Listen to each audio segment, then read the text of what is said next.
带追查事件真相，掌握证据变化。观众朋友你好，欢迎加入新闻大白话，我是主持人谭一伦。节目一开始来介绍今天的特别来宾，首先是资深媒体人谢寒冰，主持人好，大家好。还有前国安会副秘书长杨永明，一伦好，各位朋友好，以及退役少将厉正杰。一伦好，各位观众大家好。好，大家知道今天是12月13号，南京大屠杀已经88年了。好，在今天哦，中国大陆这边就有举行国家的公祭。那解放军东部战区也发布了一个海报，叫做“大刀祭”。好，我们看到就是左边这张图。好，它是表示1937年的12月13号，南京落入了日本侵略者的魔爪。30万的同胞遭到屠戮。好，那88年过去哦，军国主义的幽灵卷土重来。那也特别强调1年1度的国家公祭日，那也提醒时刻要高举着血祭大刀，坚决斩断肮脏的头颅。好，那当然哦，是因为南京大屠杀过去了88年的时间，所以今天有一个这样子的公祭，但是目标很明显哦，讲的就跟日方有关哦，还是不断的在警告日方。好，那我们也看到百度肉搜第1名是南京大屠杀唯一存世动态影像。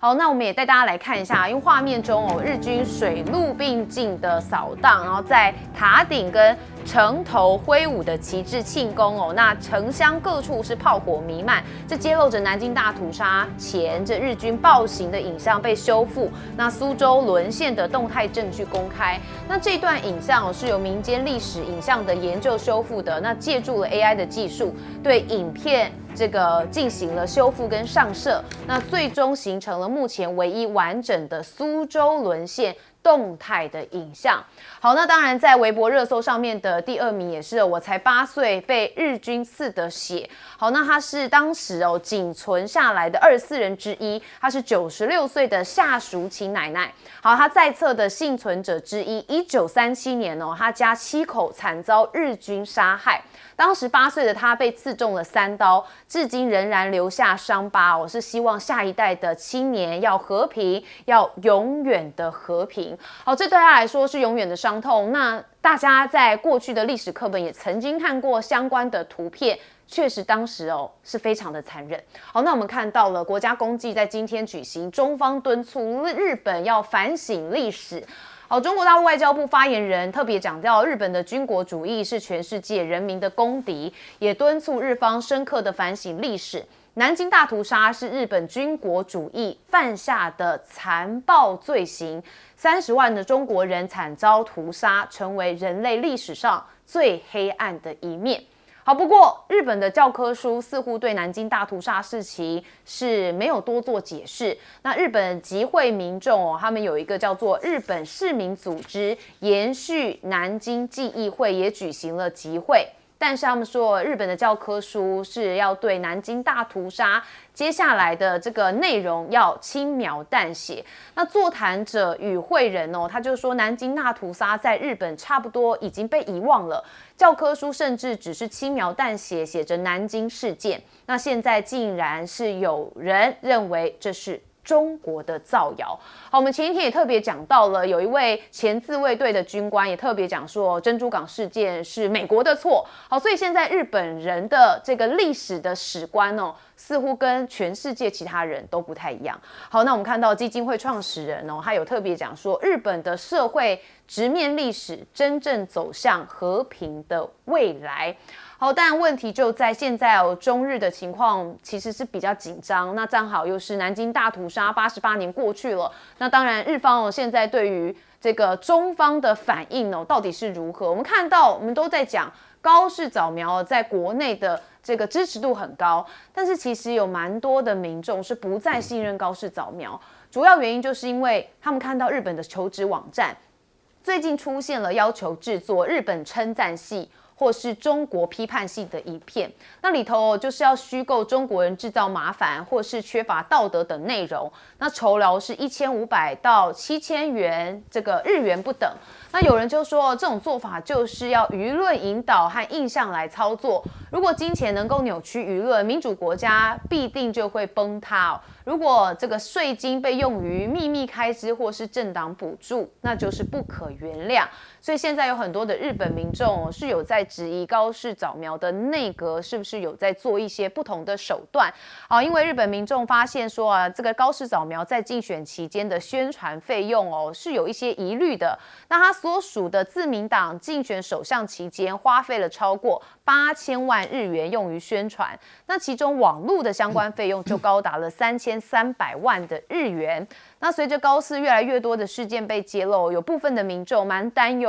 他作为首相之后的表现，而且怀疑他的支持率的真实性。那也警告年轻一代不要随波逐流。那当然，现在高市早苗的一举一动也备受国际间关注，不管是跟中国还是跟美国，那甚至在他们国内大家也把他很多的形象不管是正面负面的，都是放大在检视。最近因为这个日本多事之秋。不是跟中国大陆有一些状况呢，就是地震蛮多的，所以高市早苗有一个发言是工作。他10月初就任自民党总裁，就说他会工作。好，这段发言呢，获选为今年的年度流行语就觉得是个蛮有 power 的人很努力像这个过去这个柯文哲的小蜜蜂，但是就引发了讨论说日本的过劳死医生的遗孀说。您觉得您说的这话是对的吗？他抗议这个言论，他说这会伤害许多过劳死者的遗属因为工作这件事情，是不是会让很多老板说，你看连高市早苗都这么努力工作，你怎么可以不努力工作，反而让他这个工时过长？好，这是日本人对于高市早苗的一些负面讨论。当然现在中日的情况是比较紧张，那再加上今天又是南京大屠杀，那中国大陆这边当然也对日方有这种国仇家恨的情绪满满。好，我们先问彬哥。我想南京大屠杀是一个历史的事实，这是不容抹煞的。那纪念南京大屠杀的意义是要去报仇吗？是要重新去仇恨日本吗？不是这样，而是希望所有的人类都记得，我们人类曾经做出如此不堪的事情，如此黑暗的事情，希望人类未来不要再发生这样的事情，这才是他真正的目的。所以目的不是要去仇日，而是也希望日本人也汲取这个教训，不要再重新军国主义化，不要再去做出这种丧尽天良的事。但是问题是，日本始终都有一派人，他们就是完全不承认有南京大屠杀，不承认日本在二战有任何过错，他们认为他们是无辜，他们认为日本人是受害者。那这些人的代表人物是谁？其实之前有安倍晋三，高市早苗也是其中一个。高市早苗一直都主张认为南京大屠杀是谎言，他认为这些都是假的，他只承认有零星，也许有一些这些杀害的事件出现，但是没有集体的，没有这种有计划、有系统性的大屠杀，他认为没有。所以，当今天日本的领导者成为一个否认南京大屠杀的人的时候，你怎么能够期待他能够做出正确的方向，做出对的事情呢？所以，中国大陆当然。他现在因为跟日本杠上，所以他会不断的去宣传这一面。但是重点是，日本人自己心里到底怎么想？其实很遗憾的就是，就如日本人自己所知道的，其实日本绝大多数人对南京大屠杀是避而不谈的。所以久而久之之后，年轻一辈的人更不知道南京大屠杀是什么东西，他们不晓得。其实就好像现在民进党一样，民进党很多东西他就故意不跟你谈了。课本里头也不再提了，然后慢慢年轻一代就完全不知道自己是中国人了，也不知道中国跟台湾有什么关系，他认为我们就是台湾人而已，这个就是洗脑的作用。那高市早苗现在也正在往这个方向走，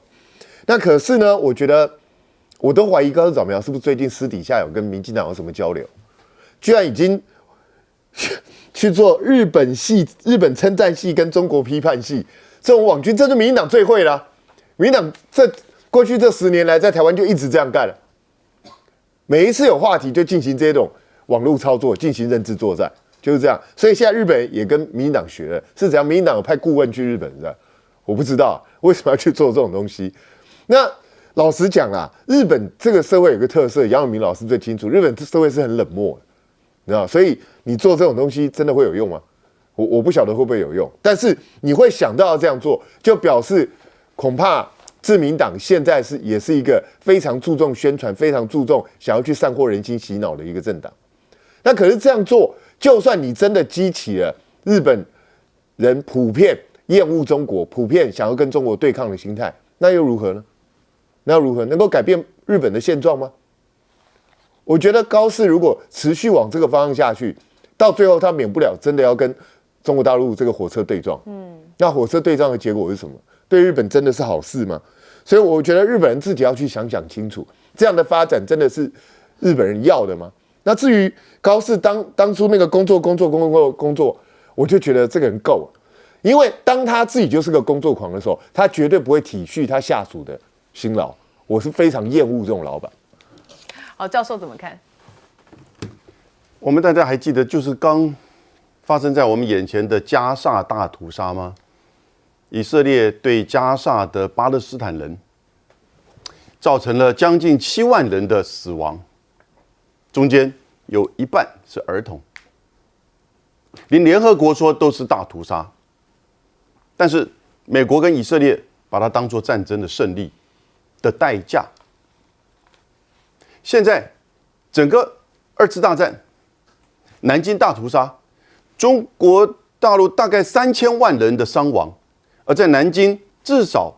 30万人，有人说20到30。东京审判把他认为这个是大屠杀。那所以你看到的现在情况是，你面对这种历史，怎么可能去否认它？尤其你自己是一个侵略国，不是东京大屠杀呀，不是中国的军队在东京嘛，是日本的军队在南京。日本的军队为什么在南京？他们这2天我看到日本的媒体写，有什么通州事件呐、南京事件呐、国民党杀害日本人呐、或者是这个共产党杀害日本人呐、怎么解释啊？高市在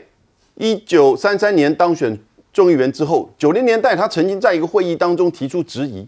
他说这个数字怎么会有30万人？当时的南京户口人数都才20万人，所以这一定有问题。你作为一个侵略国，被国际的法院审判，你怎么还去质疑这种事情？事实上，有人还说，怎么可能1天到6天？事实上是6个礼拜，造成了将近30万人的伤亡。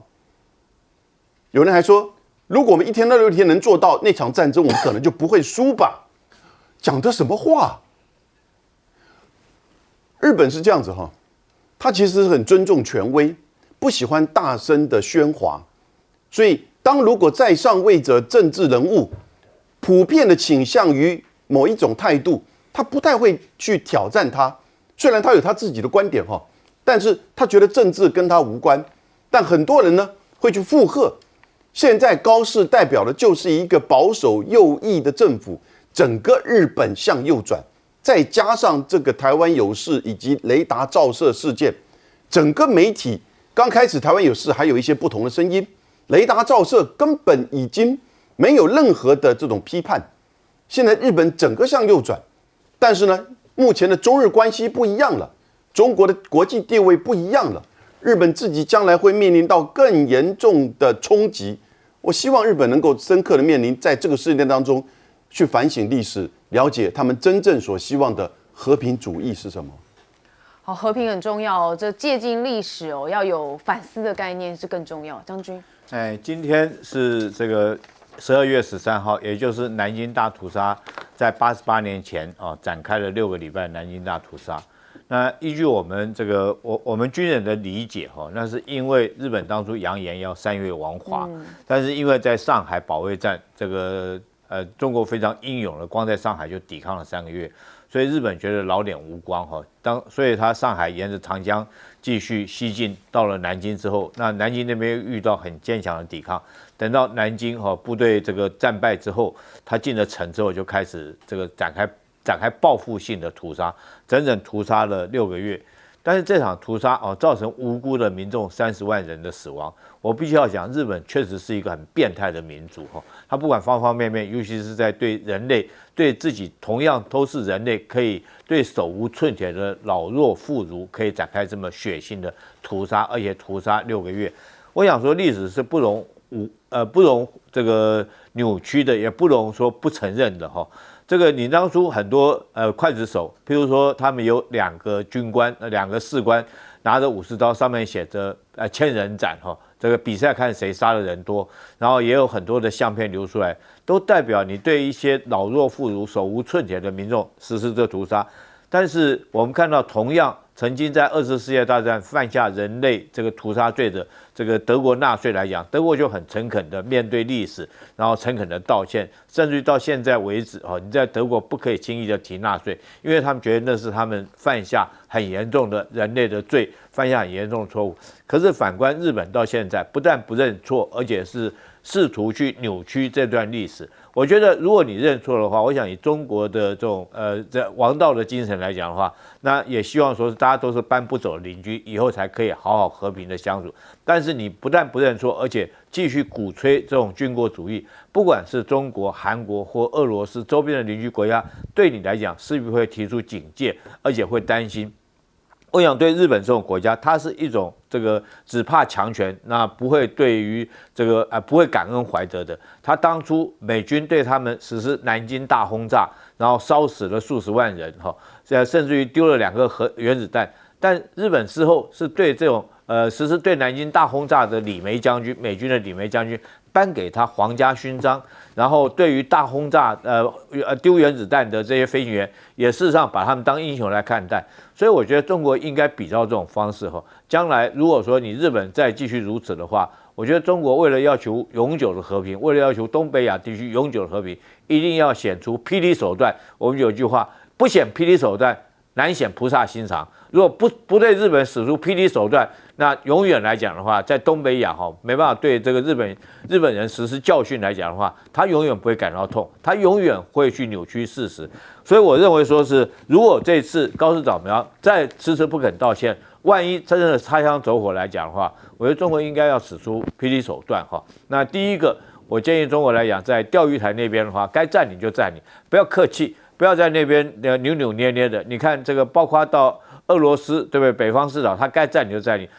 这个韩国来讲，独岛它占领就占领。那为什么中国有这么强大的军力，反而在这个时候对这个日本人这么客气，这么委屈？我觉得该占领就该占领。那在这种状况下，日本人只怕强权，他绝对不会对你感恩怀德的。所以我建议中国应该要使出强硬的霹雳手段。好，我们休息一下，马上回来。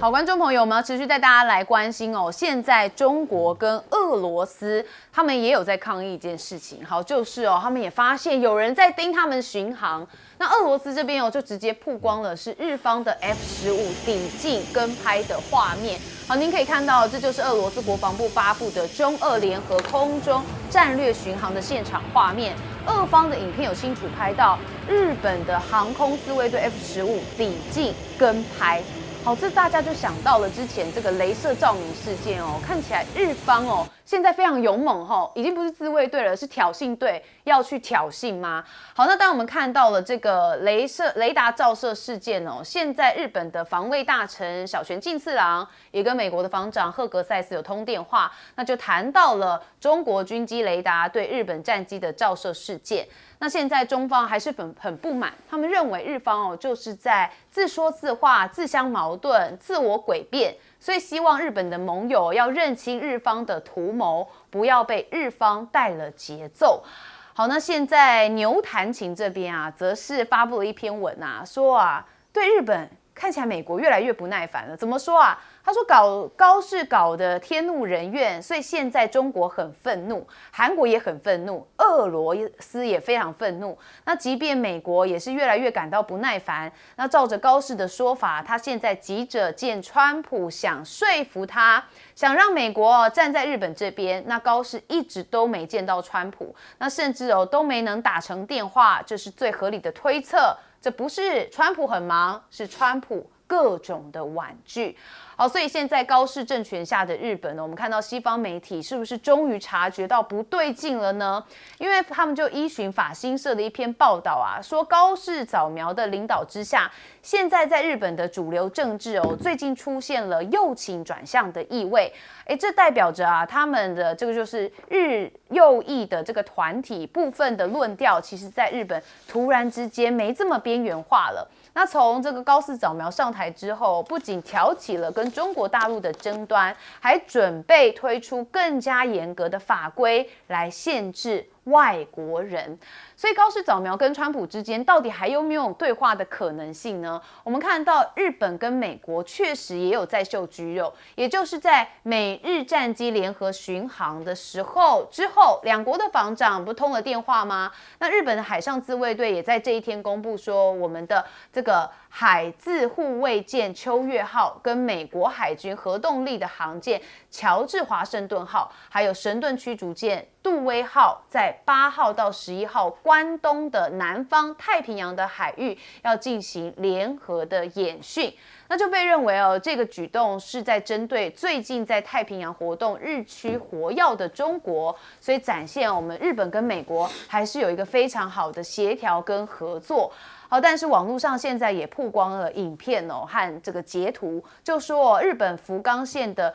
竹上町的竹城基地出现了罕见的军事行动，也就是有2个航空团，总共是12架的 F2 战斗机密集的起飞，那甚至每一架的 F2 战机都挂载着疑似实弹，所以总计是48枚的 ASM-2 的反舰飞弹，以及若干的 AAM-3 的近程空对空飞弹。那到底是有什么样的解读呢？我们来看分析人士怎么说。他说，日本的航空自卫队这次的行动有很可能是针对在日本东南方向北大东岛以东海域来进行舰载机的起降训练，然后这个是中国海军辽宁舰航空母舰的一个编队正在直指，也就是他们对于辽宁舰是有一些企图的，那甚至也是在锁定辽宁舰的一个编队。那美国连续5个月在嘉手纳这边实施伞降的训练，是否会继续就成为焦点？因为美国空军12号在嘉手纳基地进行了伞训激烈，已经是连续5个月实行。那根据日美的协定其实除了例外的情况，伞降的训练应该是要在伊江岛辅助机场来进行，但是美方以跑道老化为由，在嘉手纳的伞降训练已经变成了常态化，但对此冲绳县政府是不满意的，要求停止训练。好，那很多人就说啦，这日本跟这个美方之间的关系好像很好很好，但是在冲绳有很多人是有一些不开心的，主要原因就是你看驻日美军横田基地训练期间有伞掉落在附近的儿童设施，甚至有驻军的这个伞兵降落在民宅的屋顶，那甚至还有这个比较不好的事情发生，酿成了人伦悲剧那包含是6月的时候，有一位20多岁的驻日美军士兵在冲绳县的美军基地外面猥亵了未成年的少女，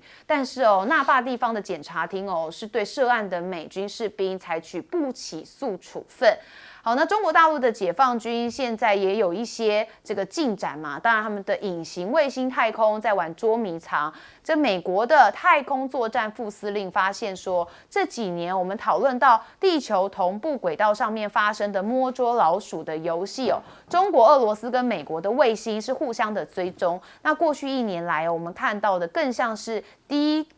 地球轨道上的捉迷藏游戏，甚至这是中国南海研究院的学术委员会主席吴世存，他觉得日本现在难以接受中国的经济军事能力的力量已经超越了他们自己，所以目前整个东亚的情势看起来是越趋的严重，而且也越趋的没办法来掌握。好，我们先问彬哥怎么看现在的状况。这个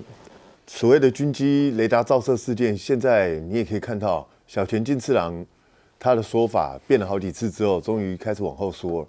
其实就是也不敢讲说是中方刻意的去拿雷达照射它了，所以我觉得就是很明显的，日本我觉得他现在就是他一直想要去找国际的这些人来帮他，可是你会发觉他搞了个半天的之后，欧洲人没有站在他这边，连美国人看起来都不见得跟他完全站在一边。虽然你可以看到，最近美国先是派了 B-52跟这个日本一起在日本海这边去做这样的一个好像是回应中俄战略巡航的这样的一个动作，然后呢，现在他又是跟美国的乔治华盛顿号在这个太平洋这一侧又开始在进行这样的演训，好像美国人在挺日本人。那甚至我看到台湾很多人说，你看，就是在中国的面前直接演习了，在他门口演习了，你中国人又能怎么样？我发觉现在很多人的地理常识不太好。请问一下，日本海在哪里？日本海在俄罗斯跟韩国这边呢，跟中国连够都够不着那里。所以你怎么会在中国门口演训呢？然后现在他又在关东这边靠太平洋这边去演训，这代表什么意思？代表美国虽然因为美日安保的关系，他必须要跟日本有这样的一个盟友合作，甚至展现出好像我挺你的这样一个态度。可是美国显然不想在这个时候直接激怒中国，所以他才会选日本海跟这个关东的太平洋这一侧。不然的话，他大可以跟这个日本一起在东海演训呢。对不对？那就是在中国家门口，甚至你在那个黄海那边演训呢，那不是更明显吗？那美国为什么不这样做？所以我觉得高市一直想要拉着美国跟他站在一起来对抗中国大陆，可是川普显然不想做这件事。为什么？理由也很简单，川普他现在已经很明显的表达出一个态度，就是他知道他压不住中国大陆，所以呢，他现在转而追求的是跟中国大陆既竞争又合作的方式。也就是川普这个人看的就是利益嘛，他现在我既然压不过你，那就看看我跟你合作，看这样子是不是能够拿到更多的好处。所以川普现在期待的是4月直接到北京去拜访习近平，而不是在这个时候破坏跟中国大陆之间的关系啊。那高市连这个东西都搞不清楚的话，请问一下他怎么去这个处理国际间的事情呢？而且更糟的就是，我觉得高市有的时候他脑袋不知道在装什么。他又在这个时候莫名其妙去得罪李在明，对啊，去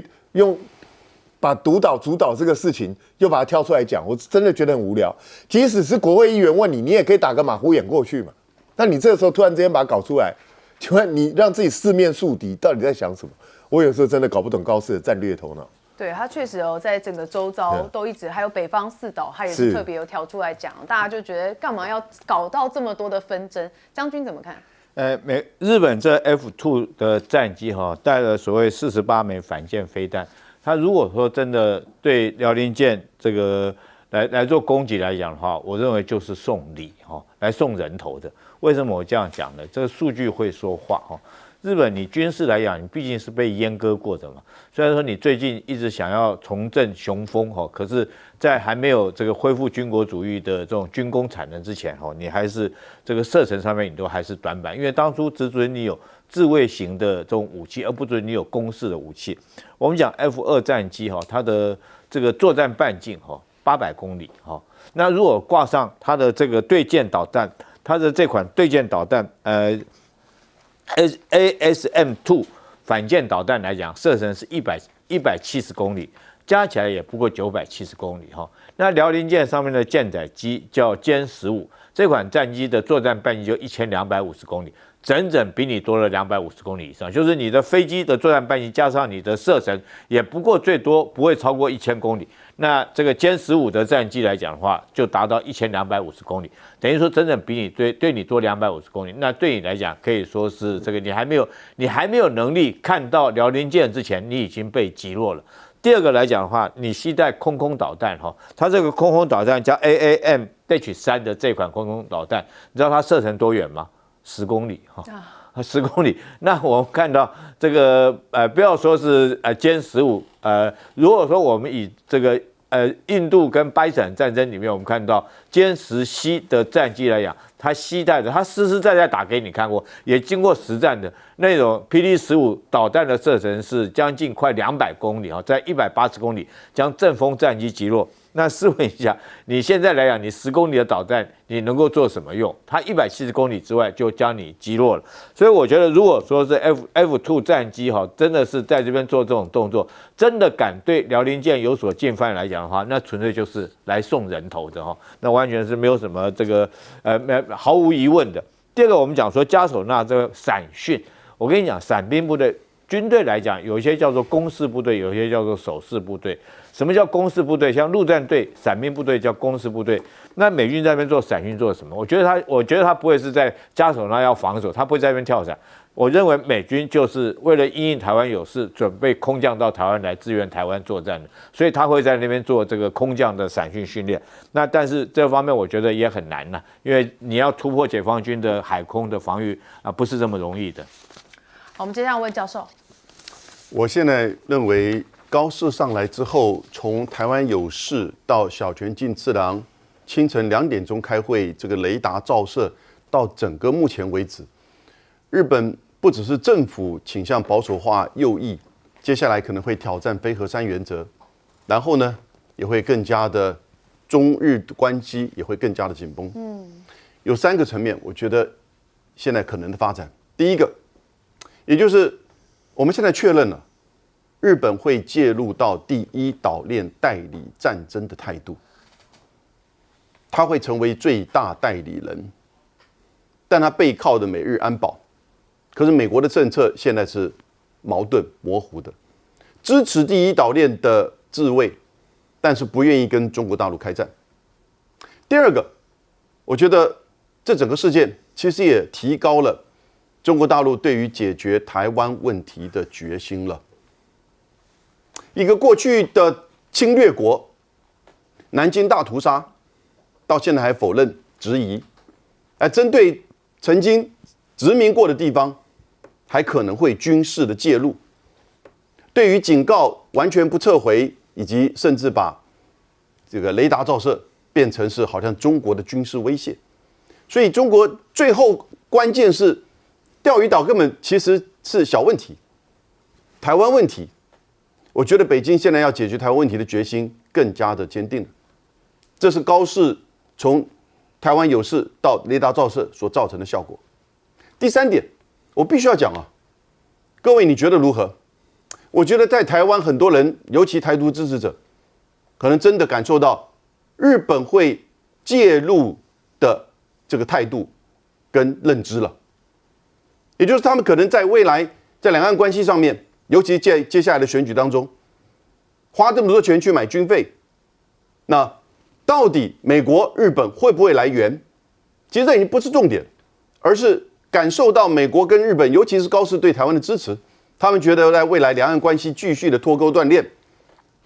那走向一国一边一国的这个态度，我觉得他们更加的坚定了。这个很快会显示出来。现在日本不是通过那个“熊”这个字是年度的字吗？其实这个“熊”去年到处泛滥，台湾也有黑熊部队，日本也有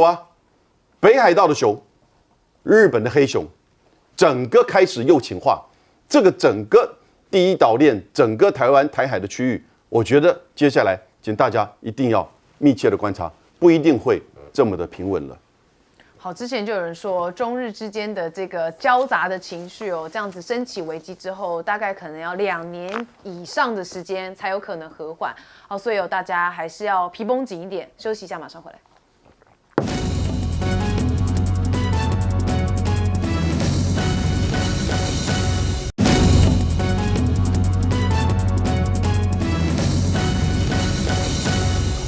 欢迎持续锁定新闻大白话，我是黄韵晨。首先来为您介绍这一节国际话题的来宾，第一位是我们的前立委邱毅。主持人好，大家好。台大哲学系教授苑举正。韵晨好，各位观众朋友大家好。以及我们的政大国关中心兼任研究员严正生。主持人好，各位观众大家好。好，我们来看到中日的持续争执现在呢，美日的防长通上了电话，结果北京怎么说呢？大陆的外交部发言人说呢，日方是自说自话、自相矛盾、自我诡辩，希望日本的盟友要认清日方图谋，不要被日方带节奏。为什么会说日本自说自话呢？因为日本称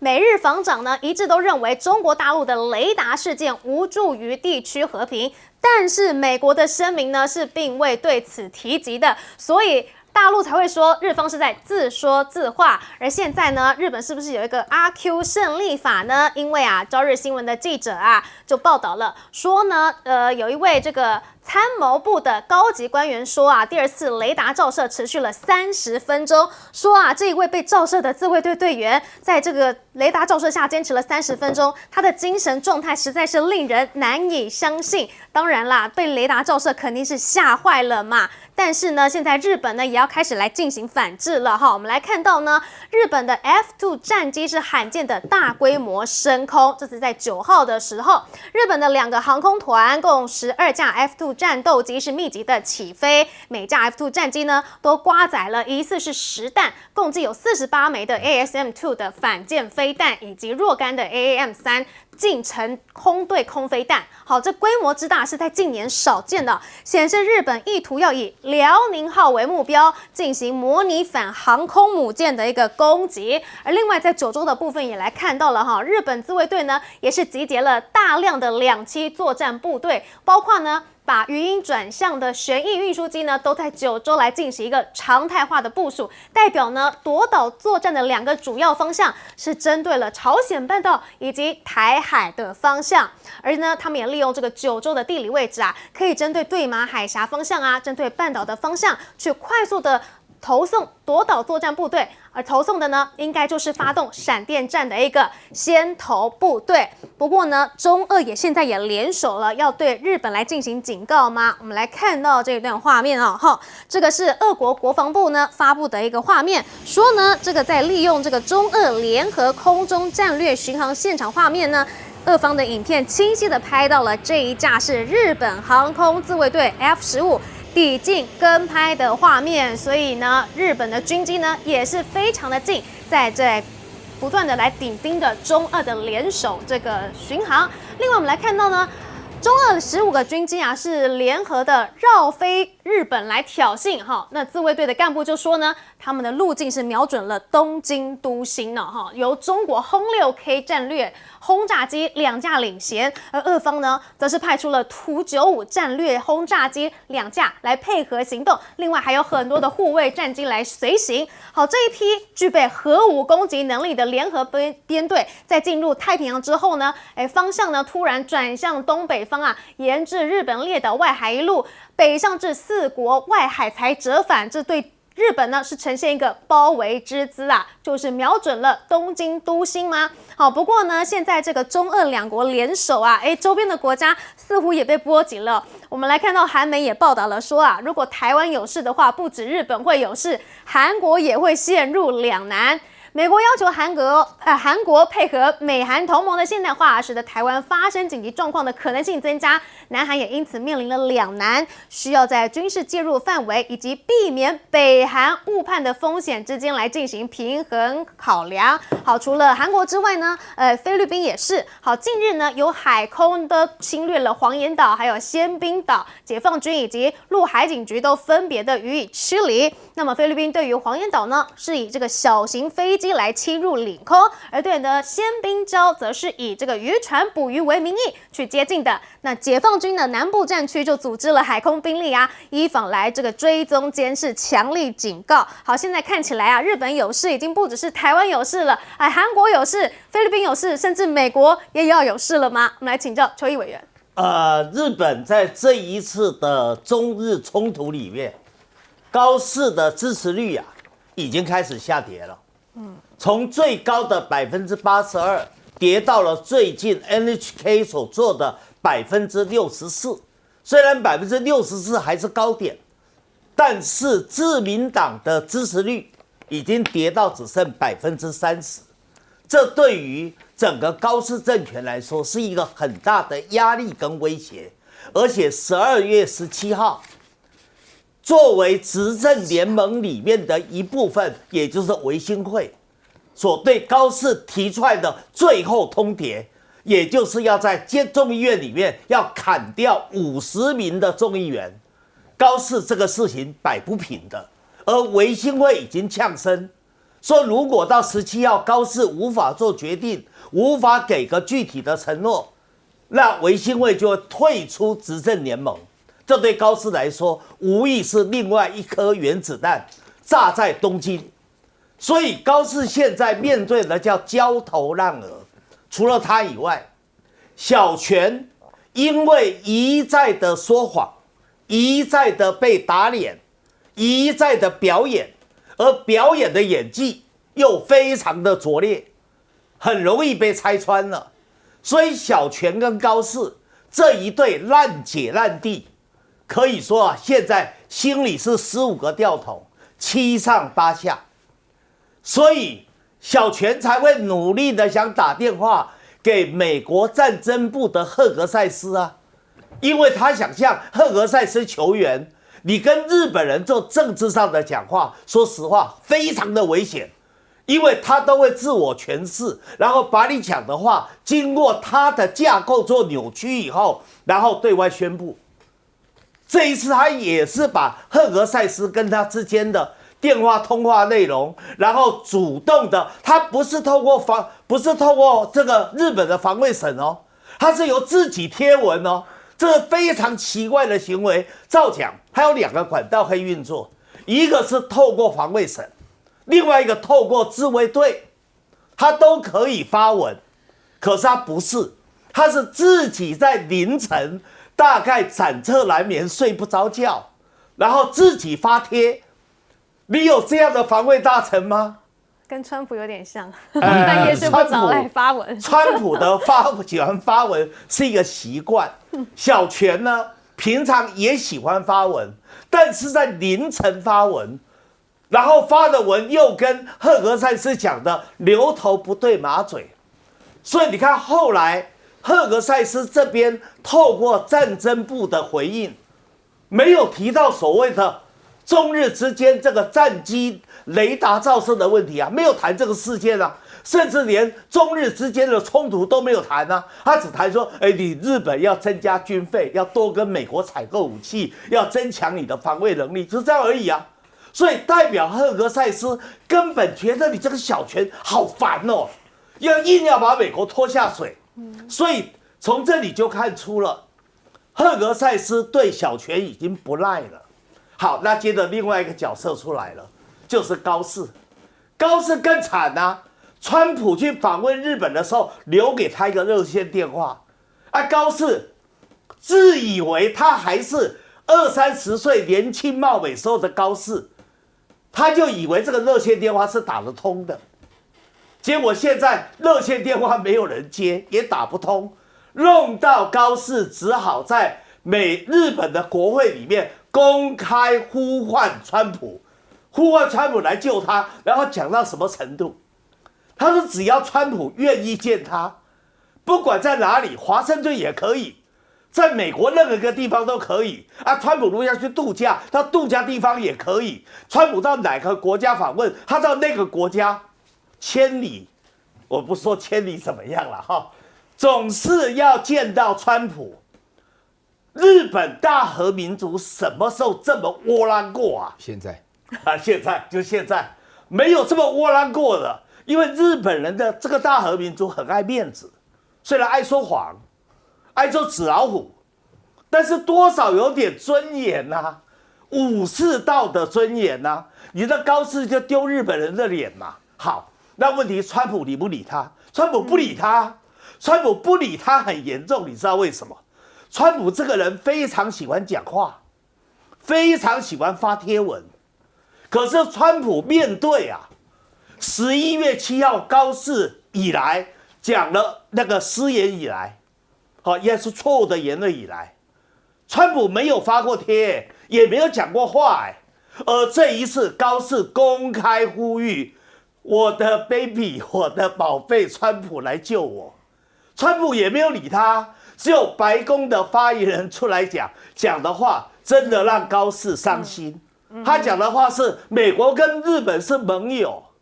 而美国跟中国是很好的工作的伙伴，也是很好的朋友。一碗水端平，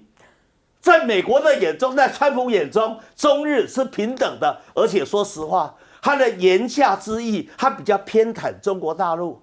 所以对高市来说，他心里又受伤了嘛。心理受伤，你从这里就看出了高市现在非常的焦虑。她这个不断工作再工作的女人，你看她在国会的时候，眼皮开始不受控制，想要睡觉了，就要打瞌睡了，压力太大了。压力真的是太大了。好，接下来我们来请教苑老师。今天是12月13日，非常非常重要的日子，大陆称为国家公祭日。等一下我们会谈到这个消息。在谈到这个消息当中呢，我觉得呢，大家要从这个中日之间的新仇旧恨呢，100多年来的账要好好算一下。我在这边的话呢，能够有这个机会在这个媒体中讲到这个消息我告诉大家一件事情。这件事情的发展到现在是越演越烈那日本的话呢，一直不断的往这个火烧的不可停止的情况下往上一直浇油所以才导致今天这个结果目前为止我觉得收回啦、道歉啦、下台都不能够平息这个事情。最严重的是，所有的事情就是没有想到这个高市早苗是如此的愚蠢居然把日本的阳谋完全露出来了。我跟大家强调11月7号的时候，高市早苗讲这些话的时候，是有意识的讲，是故意的讲，所以当时日本的大多数的比较有经验的政客都会觉得完蛋了。所以说呢，讲这话之后，结果呢，造成了日本的口嗨年轻人一致的支持，大声喊好。那个有一个叫什么母什么田的俊雄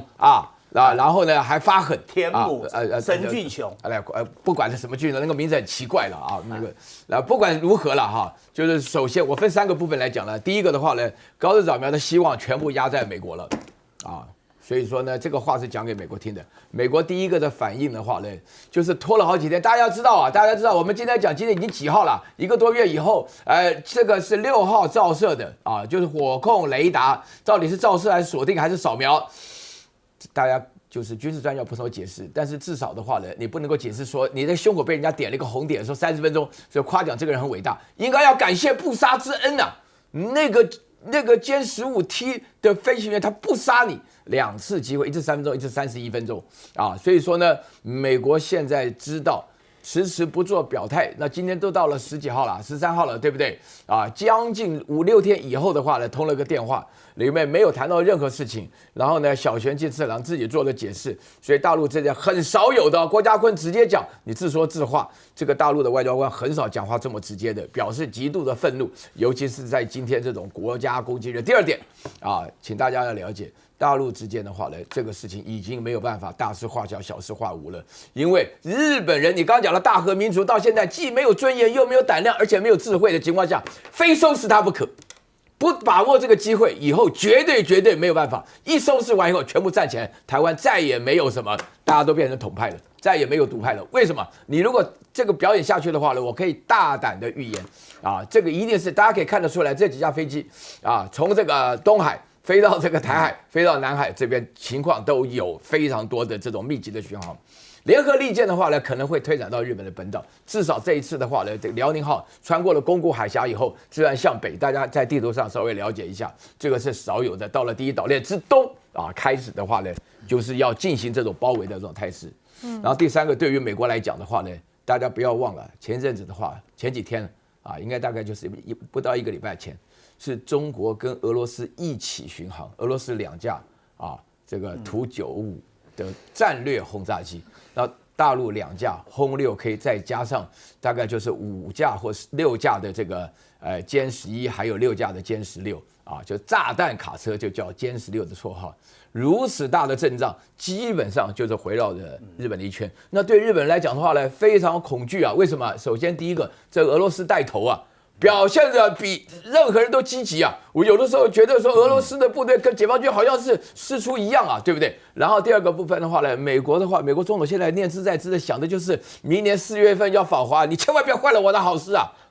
因为什么呢？因为其中选举这个是重要的节点然后第3点的话呢，我再强调一遍，对大陆来讲的话呢，大家可以看得出来，我的心情极其兴奋对不对？终于逮到了血耻复仇的日子了，到了。好，接下来我们请教严老师。我想如果今天日本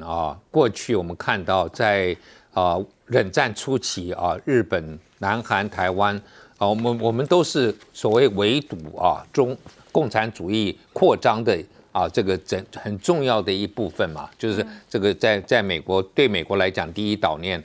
非常重要。那当时是围堵共产主义扩张，可是现在来看，好像日本被中国跟俄罗斯反围堵了。那我不知道，就是我们在下围棋的时候，常常会说，你在包围这个白子在包围黑子，就后面没想到外面一圈的黑子，让你里头的白子来不及做眼，你就被他通吃了。所以我觉得现在就是你这个白子要获得外面的援助，就是美国会不会一定来挺你？看起来好像也不确定，就是叫说你自己发展，你自己多买一些武器，国防预算提升一些，你做你该做的事情。那我还是要跟这个习近平打交道。我想这个就是川普最让我觉得台湾最不应该信任他的原因之一，就是他把你所有要防御或者什么的责任跟所要花的钱都叫你们自己去解决，然后他呢维持他跟习近平好的关系。我们的领导人已经不跟对岸完全没有沟通管道了，高市大概也被列入黑名单了。我们看到这个，包括那个韩国的总统这个也是一样同样觉得说，很担心。大陆对他也不是李在明他也不是很满意。那问题是这些人都不满意的时候，大陆觉得说，打交道的对象好像就川普也觉得只有我可以跟你们打交道。你看这几个人好像都不是很合适。川普做好人，你叫这些你的盟友来做坏人，我觉得这些盟友应该想清楚，我干嘛去帮你来做坏人然后呢，让我的国家安全受到了威胁。我想不仅是在台湾我们自己面临的问题，我们好像这样子川普有力挺台湾的样子，然后就美国力挺台湾，然后就跟对岸来呛虾，然后日本现在也是这样，然后到最后万一他不挺你的时候，你该怎么办？所以我觉得这几个包括日本、韩国还有台湾，我们都应该要在处理跟中国的关系上面要非常的谨慎，跟大陆特别是两岸关系，我们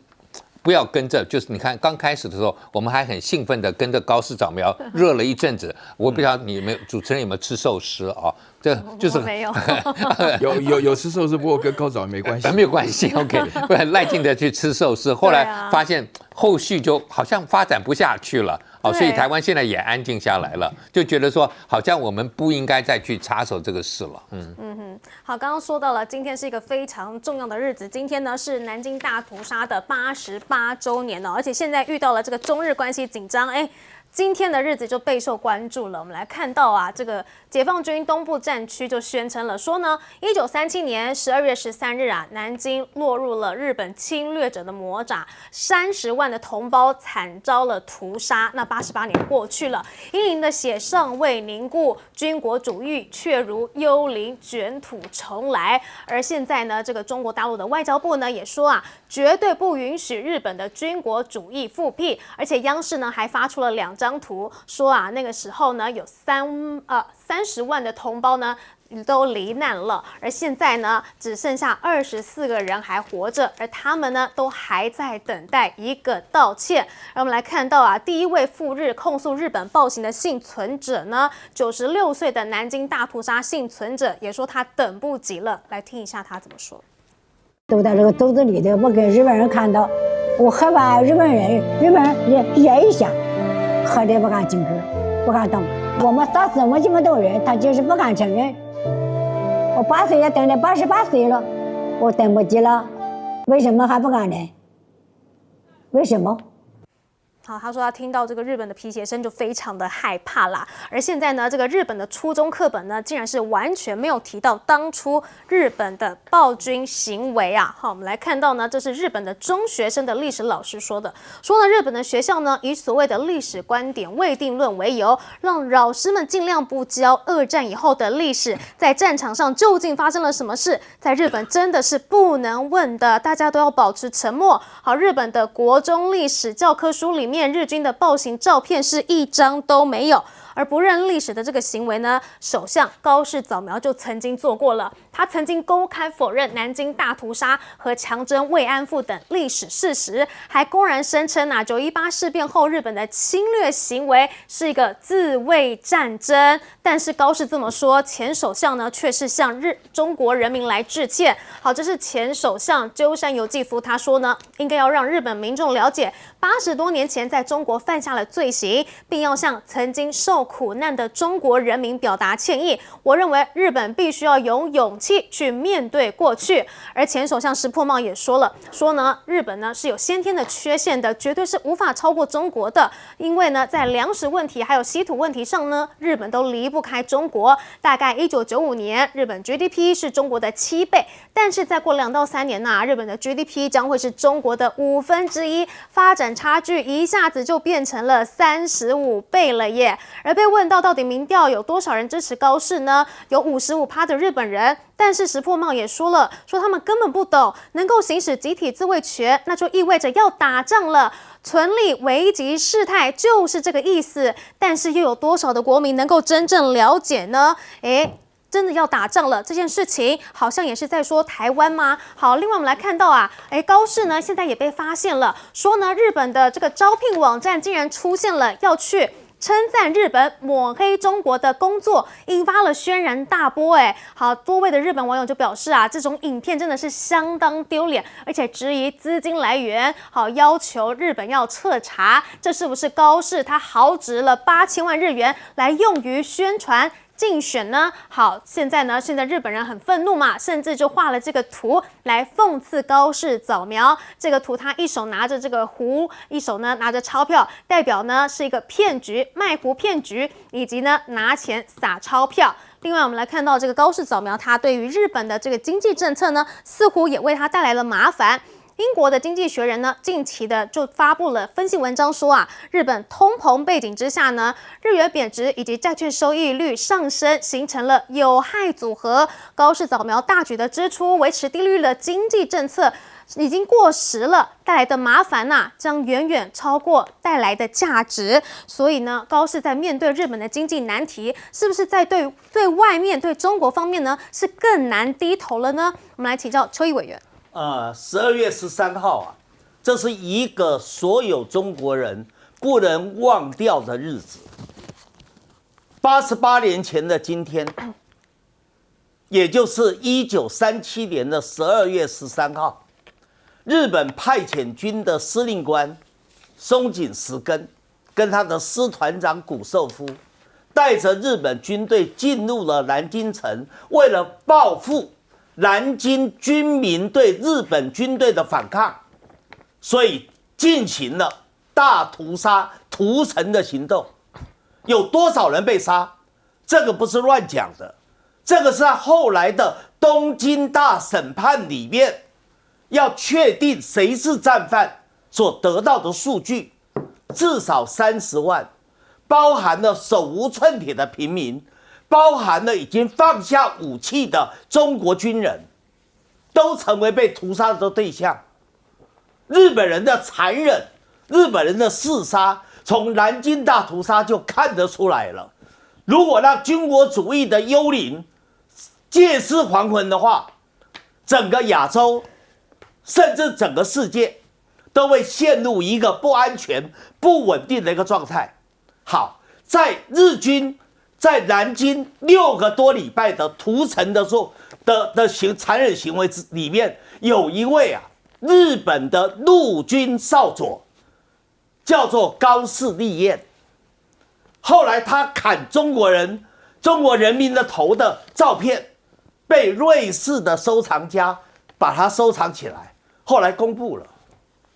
在日本的国会里面，大家问高市，这是不是你的祖父？高市不敢承认，也不敢否认。而我告诉大家，高市立彦这位陆军少佐，现在供奉在靖国神社，他就是高市的祖父。好，我先不谈高市家族的问题，我们回来讲，31年前，你知道高市怎么成名的？那时候的高市才30出头。他那时候刚做了众议员，他在日本的国会里面出仕提升，他质询当时的首相村山富市。大家知道，在首相任内，愿意承认日本侵略南京大屠杀，日本人欠下了斑斑的血债，就是村山富市，所以才有村山谈话嘛。高市章当时在众议院里面骂村山，一举成名，所以成为了日本右翼集团里面的拔尖分子。所以后来高市、小池百合子跟稻田朋美3个女性，同样的都成为日本人右翼团体里面所寄望的目标，认为这3个人里面有人一定会成为未来日本第一个女首相。好，那我接着再来谈一件事。刚才谈到日本教科书的问题，日本的年轻人不知道南京大屠杀，他们甚至认为南京大屠杀是中国人在说谎，编的谎言。为什么？那叫骂到小泉进次郎的老爸小泉纯一郎。在小泉纯一郎担任日本首相的时候，当时日本的文部科学省不是就是编教科书的。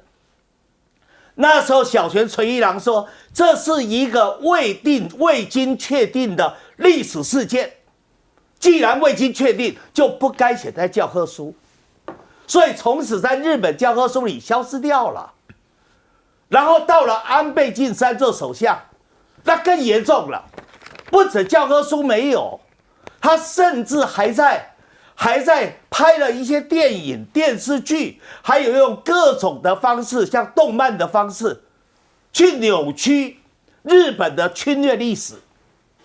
没有南京大屠杀，慰安妇是自愿的，也没有731部队，918事件是日本的自卫行为，用各种的谎言，然后去把他犯罪的事实，把他战争里面屠杀的罪行完全遮盖起来。这是一个非常非常严重所累积的罪行。我非常赞成刚才苑教授提的，这个斑斑血泪的历史事实，中国人不能遗忘。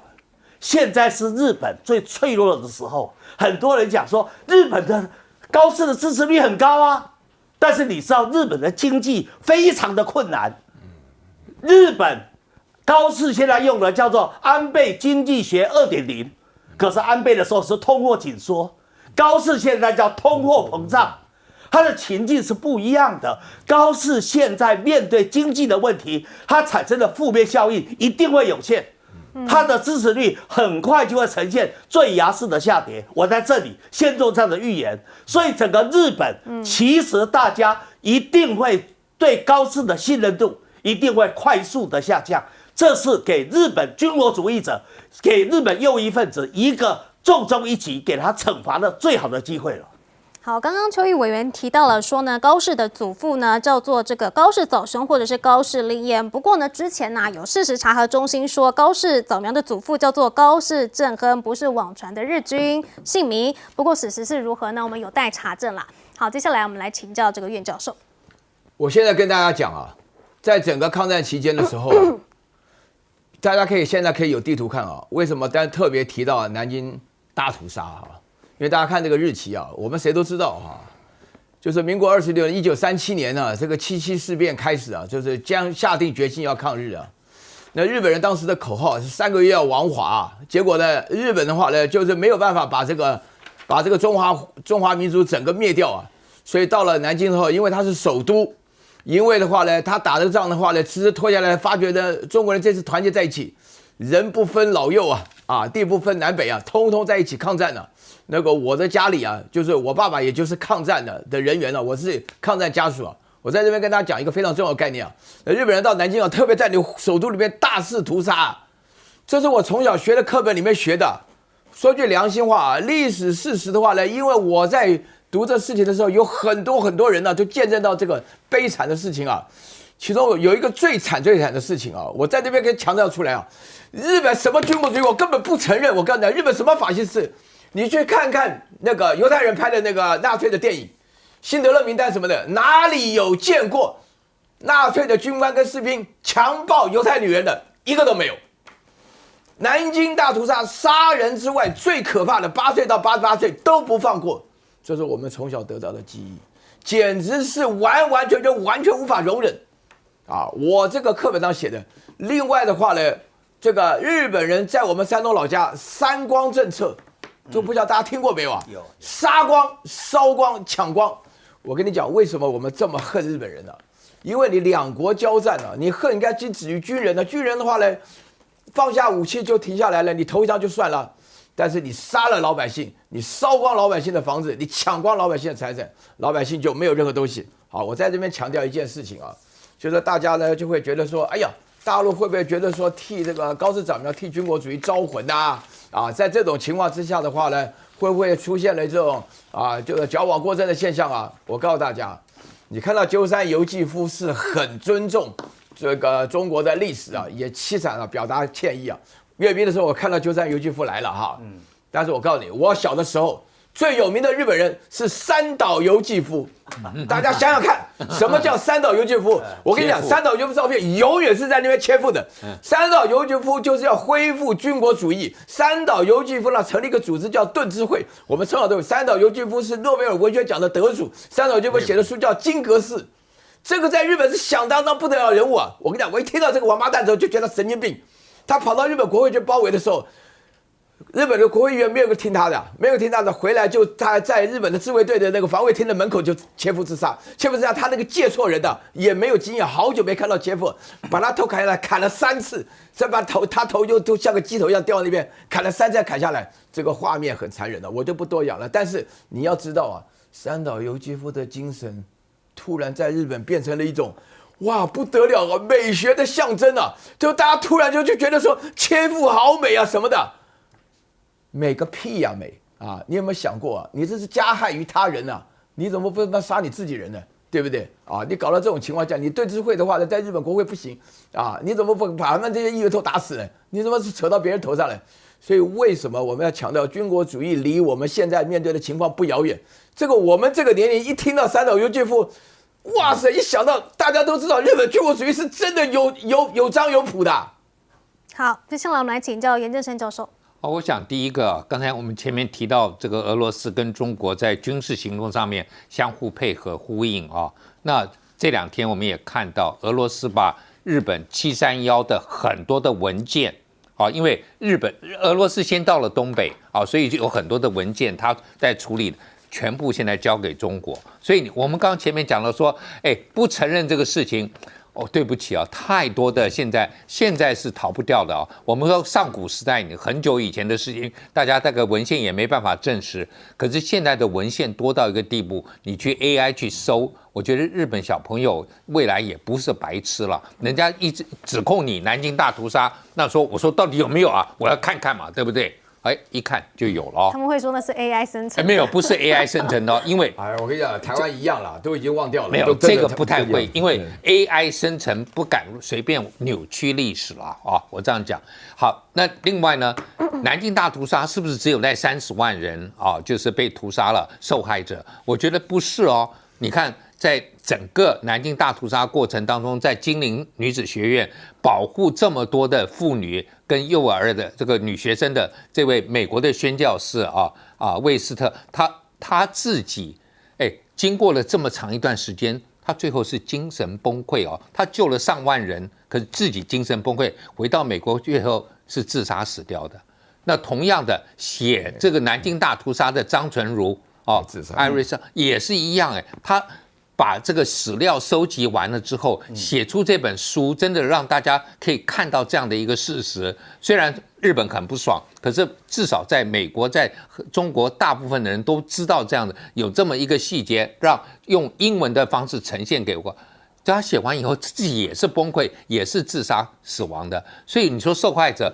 连去研究这个东西都有可能变成受害者，或者你帮助别人，你自己没有不是当时的那个被杀害的，你最后也成为一个受害者。所以日本应该去看一看这个事情。我自己在美国也在美国的南方读历史研究所，美国的南方不太愿意承认他们南北战争输掉，你知道，他们就是教科书上面有，但他们不教。好，他就是交到南北战争之前，然后呢，那个第二部分从后面开始，就刚好就没有南北战争啊。反正但是呢，他不敢说不写哦。美国那个教科书没有说还会放上去，你自己自习，自己自习就好了。北军打赢了，对吧？